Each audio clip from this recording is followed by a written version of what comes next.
ओम का नियम कहता है कि जब किसी कंडक्टर से करंट फ्लो करता है तो वह करंट डायरेक्ट वोल्टेज के प्रपोजन में होगा, लेकिन कंडक्टर का टेम्परेचर कांस्टेंट होना चाहिए।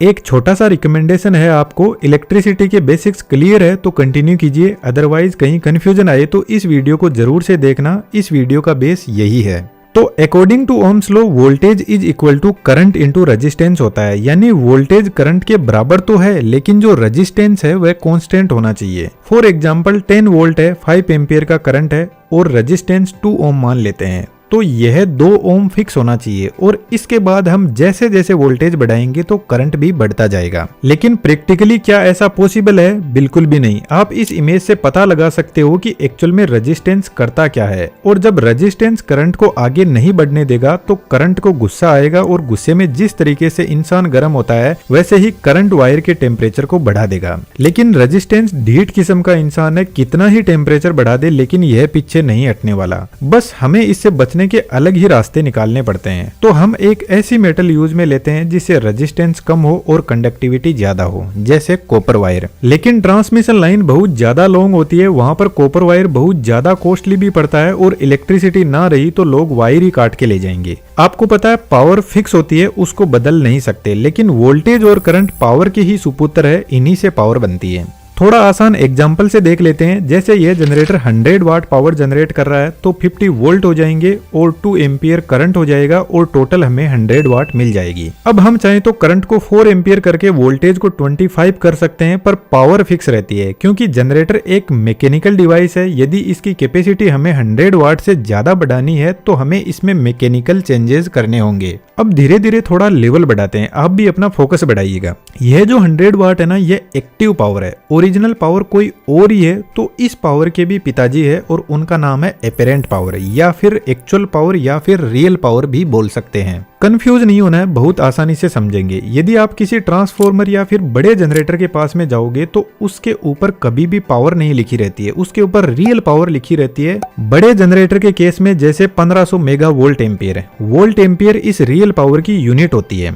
अब इस रियल पावर के 2 सुपुत्र है, एक का नाम है एक्टिव पावर और दूसरे का नाम है रिएक्टिव पावर। पहले एक्टिव पावर के बारे में थोड़ा जानते हैं। यदि हम पुराने जमाने में चले और आपने इस टाइप का बल्ब देखा हो फिलामेंट वाला, इस बल्ब के यदि आप पास जाओगे तो जब ये ऑन होता है तो गर्म हो जाता है। या फिर आपने ऐसी मर्क्यूरी देखी होगी जो बहुत ज्यादा गर्म हो जाती है ऑन करने पर। अभी कुछ टाइम पहले मैंने आपको इमेज दिखाई थी जिसमें मैंने बताया था कि रेजिस्टेंस कुछ ऐसे कर्मकांड करता है जिसकी वजह से वायर का टेम्परेचर बढ़ा देता है। तो यार इस बल्ब में एक्चुअल में रेजिस्टेंस ही होता है जो टेम्परेचर बढ़ाकर हीट जनरेट कर रहा है और उस हीट को लाइट एनर्जी में बदल रहा है।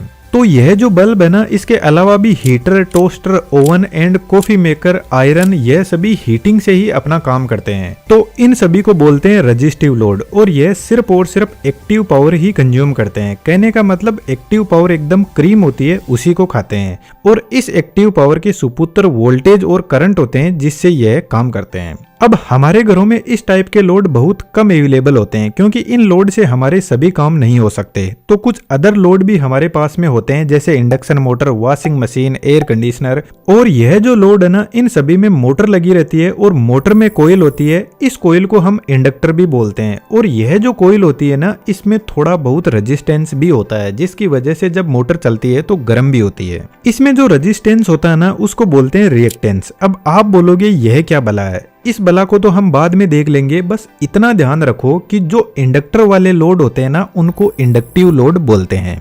चलो इसको थोड़ा बाद में समझते हैं। मैं आपको असल में बताता हूँ कि रिएक्टिव पावर क्या होती है। जब आप कोल्ड ड्रिंक की बोतल ओपन करते ही उसको गिलास में डाल देते हो तो आप देखोगे कि उसमें कोल्ड ड्रिंक तो नीचे बैठी हुई है और ऊपर की तरफ बहुत सारे झाग बने हुए हैं। क्या इन झाग की हमें जरूरत है? बिल्कुल भी नहीं। तो फिर ये बने कहां से? यह बने इस कोल्ड ड्रिंक की वजह से। तो जो कोल्ड ड्रिंक है वह एक्टिव पावर है और यह जो झाग है यह रिएक्टिव पावर है। तो जो मोटर होती है ना, वह एक्चुअल में एक्टिव पावर को भी खाती है, लेकिन थोड़ा उसको रिएक्टिव पावर का भी सेवन चाहिए। इसलिए जनरेटर रियल पावर जनरेट करता है कि भैया जिसको जो खाना है खा लो, पर मेरा सर मत खाओ। लेकिन यार इंजीनियर एक ऐसी प्रजाति है जो चैन से नहीं बैठेगा। उसने बोला कि मेरे को तो इस रिएक्टिव पावर की जरूरत ही नहीं है। तो इंडक्टर के सामने उसने लाके खड़ा कर दिया कैपेसिटर को, और कैपेसिटर भाई साहब रिएक्टिव पावर का दुश्मन होता है। वह सिर्फ कोल्ड ड्रिंक वाले झाग को ही पीता है और साथ में चुपके से थोड़ी सी कोल्ड ड्रिंक भी पी जाता है, पर इतना तो हम एडजस्ट कर ही लेंगे। अब थोड़ा सा एक कदम आगे चलते हैं। जो रियल पावर है ना वह एकदम बैलेंस पावर है, और रियल पावर अपने सुपुत्र एक्टिव पावर से ही ज्यादा प्यार करती है। वह नहीं चाहती कि यह जो रिएक्टिव पावर है वह आए, लेकिन क्या करे, नेचर का नियम है, ओपोजिशन होना जरूरी है। ओपोजिशन के बिना कुछ काम होता नहीं है सही से। तो फिर रियल पावर ने क्या किया, एक पावर फैक्टर नाम का एजेंट बनाया स्पेशली रिएक्टिव पावर को सुधारने के लिए, क्योंकि प्रॉब्लम रिएक्टिव पावर खड़ी करती है। यह कुछ पावर को वेस्ट कर देती है और एपेरेंट पावर चाहती है कि वह पावर वेस्ट ना करे। अब जब मोटर चलती है तो वह एक्टिव पावर तो कंज्यूम करेगी ही करेगी, वह तो फिक्स है, लेकिन रिएक्टिव पावर को भी कंज्यूम करेगी। और रिएक्टिव पावर पावर फैक्टर की टांग खींचती है और अपने पलड़े को भारी कर देती है, जिससे पावर फैक्टर डाउन होने लगता है। तो हम बोलते हैं कि पावर फैक्टर लेग कर रहा है, यानी लेगिंग पावर फैक्टर है। और यह वोल्टेज को कम कर देता है, और वोल्टेज कम होगा तो कोई भी इक्विपमेंट सही से काम नहीं कर पाएगा। तो पावर फैक्टर वापस बैलेंस करने के लिए कैपेसिटर को लेकर आता है, और यह जो रिएक्टिव पावर टांग खींच रही थी इसको बैलेंस करता है।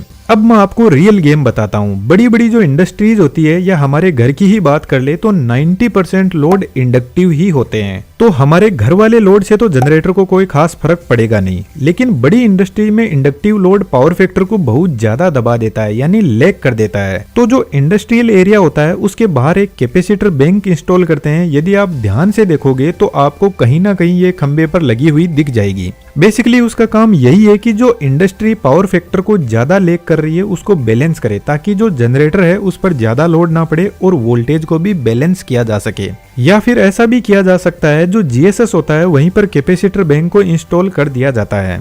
अब यह कैपेसिटर बैंक कोई बहुत अच्छी चीज नहीं है। रेगुलरली पावर फैक्टर चेक किया जाता है और जरूरत न पड़ने पर इसको हटा दिया जाता है लोड से, क्योंकि कैपेसिटर पावर फैक्टर को पहले तो लेगिंग से यूनिटी पर लेकर आता है और फिर यूनिटी से लीडिंग साइड में लेकर चला जाता है, और leading power factor over voltage generate करता है, जिससे जनरेटर हो या मोटर हो उसमें टेम्परेचर बढ़ जाता है और वह जल जाते हैं।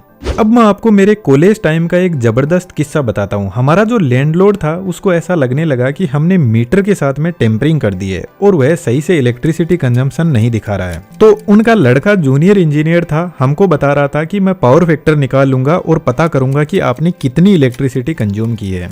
अब उनको तो हमने नहीं बोला, लेकिन मन ही मन हम सोच रहे थे कि बेटा हम दिन भर पावर फैक्टर ही निकालते हैं। तो यह मैं आपको इसलिए बता रहा हूँ क्योंकि यदि हम रिएक्टिव पावर को जीरो कर दे और पावर फैक्टर को बैलेंस कर दे तो हमारी इलेक्ट्रिसिटी का कंजम्पशन काफी कम हो जाएगा, क्योंकि हमारे घर के सामने जो मीटर लगा रहता है वह रियल पावर मेजर करता है। और यदि हमारे पास में यह जो मोटर है इसमें हम रिएक्टिव पावर को जीरो कर दे तो अब सिर्फ एक्टिव पावर बचेगी, जिससे हमारा इलेक्ट्रिसिटी का कंजम्पशन भी कम हो जाएगा। अच्छा, जो कैपेसिटर वाले लोड होते हैं उनको कैपेसिटिव लोड बोलते हैं, लेकिन एक्चुअल में कैपेसिटिव लोड ना के बराबर होते हैं। बस ये सिर्फ रिएक्टिव पावर को बैलेंस करने के लिए आते हैं।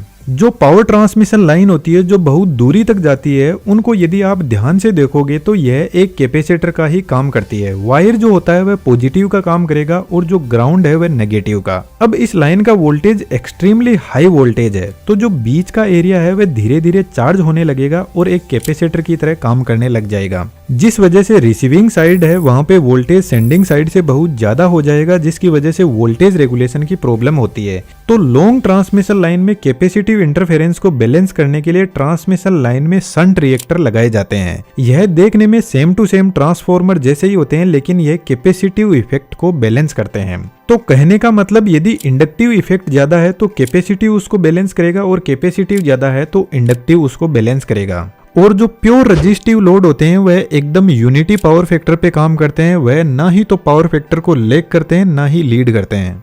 अब इस वीडियो में इतना ही डिस्कस करते हैं। इस सीरीज में यदि आपके पास में कोई टॉपिक है तो जरूर से सजेस्ट कीजिए। 3D में इंटरेस्टेड हो तो ज्वाइन कर सकते हो, डिटेल्स डिस्क्रिप्शन में अवेलेबल है। मिलते हैं नेक्स्ट वीडियो में। Thank you.